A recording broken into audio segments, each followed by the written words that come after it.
कवि हरप्रसाद दास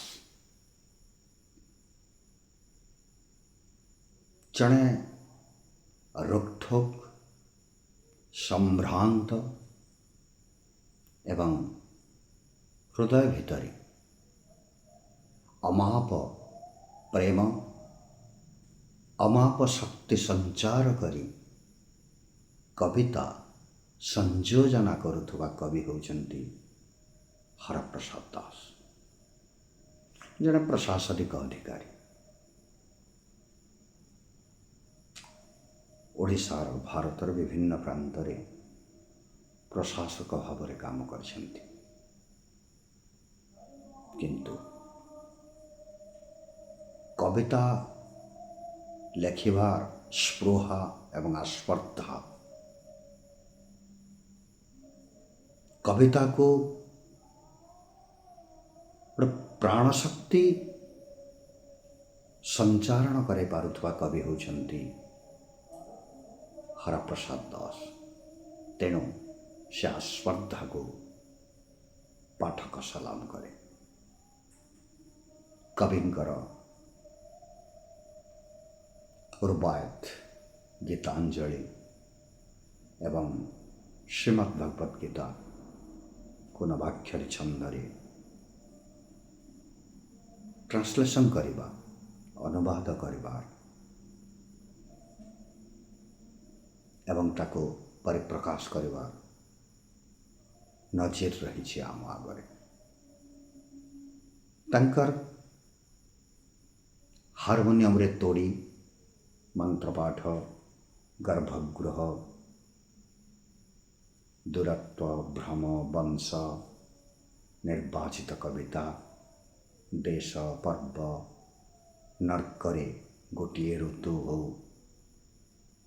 अर्धालोकरे प्रार्थना हो कि हाँ कविता संकलन हो कविता गुड़िक कविंक भाषा रे निज इच्छा मते संभ्रांत एवं संवर्धित होइछन्ति। आमे देखिछु 1995 मसीह बोधे 1995 मसीह कविंक आधुनिकतार परंपरा पुस्तकटी बाहरिला तापरे आधुनिकतार समकाल सभ्यता और साहित्य और ओडिया जातिर जीवन कथा क्रमान्वय बाहरुला खबर कागज आम पढ़ुलु जिते बड़े 1995 मसीह आधुनिकतार परंपरा बाहरिला आम से कच्चा अध्यापक 91 मसीह आम चयन करूँ ये पुस्तकटी बाहरी 95 मसीह बहुत आकृष्ट होइथिलु ये पुस्तकटी प्रति कारण प्रकृत में गोटे ओडिया पाठक गोटे ओडिया साहित्य छात्र जन अध्यापक समालोचना क्षेत्र में गवाक्ष खोलीज से जहाँ हो जड़े प्रचंड प्रतिभाधारी कवि होचंती हरप्रसाद रथ क्षमा देवे हरप्रसाद दास। हरप्रसाद दास कर कविता रे सूक्ष्म नमनीय रूप और सुकुमार कांति थाए भल लगे कहीं कविता पद संरचनार शैली और पाद मानकर काव्यानुभूति अर्थात पदर प्रत्येक पादरे गोटे स्वतंत्र काव्यानुभूति थाए जहाँ हूँ कविंक कवितार प्राण शक्ति। प्राचीन काल एवं प्राचीन कालर मध्यवर्ती पर्यायर जितेबले शशि राउतराय भानुजी राव गुरुप्रसाद ଏମାନେ ସବୁ କବିତା ଲେଖୁଥିଲେ, ସେତେବେଳେ କବିତାର ଯେଉଁ ଗୁଞ୍ଜରଣ ଥିଲା, କବିତା ଭିତରେ ଯେଉଁ ସ୍ୱତନ୍ତ୍ର ଗୁଞ୍ଜନ ଥିଲା, ସେ କାଳକ୍ରମେ କେତୋଟି ପ୍ରତିଷ୍ଠିତ କବିଙ୍କୁ ଛାଡ଼ିଦେଲେ ମରି ମରି ମରି ମରି ମରି ମରି ଆସିଲା। କବି ହରପ୍ରସାଦ ଦାସ ତାଙ୍କ କବିତାରେ ଏ କାବ୍ୟିକ ଗୁଞ୍ଜନକୁ ପୁନର୍ଜୀବିତ କରିଛନ୍ତି। ଅର୍ଥାତ୍ କବିତ୍ୱର ପ୍ରକୃତ ପ୍ରାଣଶକ୍ତିଟି କ'ଣ ଏବଂ କବିତାରେ ସେ ପ୍ରାଣଶକ୍ତି କେମିତି ସଞ୍ଚରିତ ହୁଏ, ହରପ୍ରସାଦ ଦାସଙ୍କ କବିତା ପଢ଼ିଲେ ଏ କଥା ବୁଝି ହେଇଯାଏ। ତାଙ୍କର ଯେଉଁ ଆଧୁନିକତାର ପରମ୍ପରା ଏ ପୁସ୍ତକରେ ଆରମ୍ଭ ଏବଂ ଶେଷ ଦୁଇଟି ବକ୍ତବ୍ୟ ସେ ଦେଇଛନ୍ତି, ତାକୁ ମୁଁ ଉଦ୍ଧାର କରିଛି। ମୋତେ ବହୁତ ଭଲ ଲାଗେ।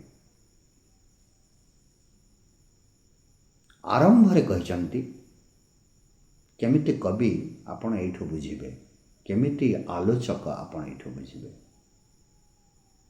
କବି ପିତୃପୁରୁଷଙ୍କୁ ପ୍ରାର୍ଥନାଟିଏ କରିବାର ଅଛି। କବି ପିତୃପୁରୁଷଙ୍କୁ ପ୍ରାର୍ଥନାଟିଏ କରିବାର ଅଛି, କହିବାର ଅଛି ଯେ ବଂଶଧରଙ୍କୁ କେବଳ ଉତ୍ତରାଧିକାର ଦିଅ ନା, ସେ ଉତ୍ତରାଧିକାରକୁ ସେମାନଙ୍କର ବଂଶଧରଙ୍କ ପାଇଁ ଛାଡ଼ିଯିବାର ଉଦାର ସାମର୍ଥ୍ୟ ବି ଦିଅ। ଅର୍ଥାତ୍ ଆଗାମୀ କବିମାନଙ୍କ ପାଇଁ, ଆଗାମୀ ପାଠକଙ୍କ ପାଇଁ କ'ଣ ଛାଡ଼ି ଯାଉଛ, କବିମାନେ ସତର୍କ ରହିଯାଅ। ଏ କଥା ସେ କହିଲେ ଏବଂ ଶେଷରେ କହିଲେ ଅତି ସୁନ୍ଦର, କବିମାନେ ବଡ଼ରୁ ବଡ଼ ହୁଅନ୍ତୁ, ବେଶୀ ବେଶୀ ମନେ ପଡ଼ନ୍ତୁ। କାବ୍ୟଯାତ୍ରାର ଦୀର୍ଘ ପଥରେ ଆଜିଠାରୁ ବହୁ ବର୍ଷ ପରେ ଯଦି କ୍ଷଣିକର ଦୃଷ୍ଟିପାତ ପାଇଁ ସାମାନ୍ୟ ଉପଲକ୍ଷ୍ୟଟିଏ ହୋଇ ମଧ୍ୟ ଏ ରଚନାର କ୍ଷୀଣ ମସିରେଖା ଓଡ଼ିଆ କାବ୍ୟ ଚେତନାର ଭଲ ପଟରେ ଫୁଟି ଉଠେ, ତେବେ ଜନ୍ମ ସାର୍ଥକ ହେବ। ବାଃ! ଏ କବିଙ୍କୁ, ତାଙ୍କର କାବ୍ୟ କୃତିମାନଙ୍କୁ, ତାଙ୍କର ଅସଂଖ୍ୟ କବିତାକୁ ପ୍ରଣିପାତ ଜଣାଇ ମୁଁ ଆରମ୍ଭ କରୁଛି ତାଙ୍କର ଏକ କବିତା। କବିତାଟି ବାହାରିଛି ଏ ବର୍ଷ ସ୍ୱତନ୍ତ୍ର ସଂଖ୍ୟା ପୂଜା ବିଶେଷାଙ୍କ ବିଶ୍ୱମୁକ୍ତିରେ। କବିତାର ଶୀର୍ଷକ ହେଉଛି ଆ ଖୋଜିବା ଘର। କେହି ରହନ୍ତି ନାହିଁ ସେ ଘରେ, କେବଳ ଯା ଆସ କରେ ପବନ। ପିଠିରେ ବୋଝ ବହି ଦିନ ରାତିର, ରଖେ ଏଠି ବସ୍ତାଏ ଲୁଣ, ଟିଣେ ତେଲ, ତ ସେଠି ଥୁଏ ଅହଙ୍କାର। ସେଠି ଡେରି ଦିଏ ଧାରୁଆ ଈର୍ଷାର ଦୁଇ ଫାଳ, କୋଉଠି ଗୋଟେ ଗୁଞ୍ଜି ଦିଏ ହଲଫନାମା। କୋଉଠି କେବଳ ଦେଖାଏ ହାତର କାରସାଦି, ଜୁଇରୁ ଟିକେ ମାଂସଳ ମହକ ଆଣି ନେସି ଦିଏ କବାଟ କଣରେ କନ୍ଦେଇବାକୁ। ଜୁଇରୁ ଟିକେ ମାଂସଳ ମହକ ଆଣି ନେସି ଦିଏ କବାଟ କଣରେ କନ୍ଦେଇବାକୁ।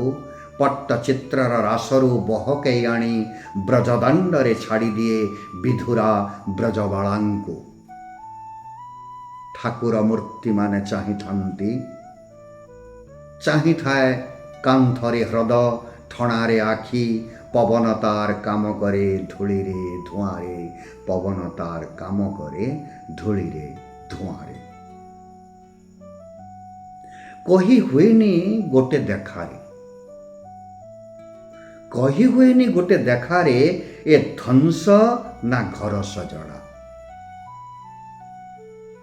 କିଏ କୃତାର୍ଥ କିଏ କୃତଜ୍ଞ କାହା ପାଖରେ, କିଏ ହମଦମ କିଏ ସହାରା, ଯାଉ ଯାଉ ପବନ ଉଡ଼େଇ ନେଇଥିବା ରାଗ ଝିଞ୍ଝୋଟିରେ।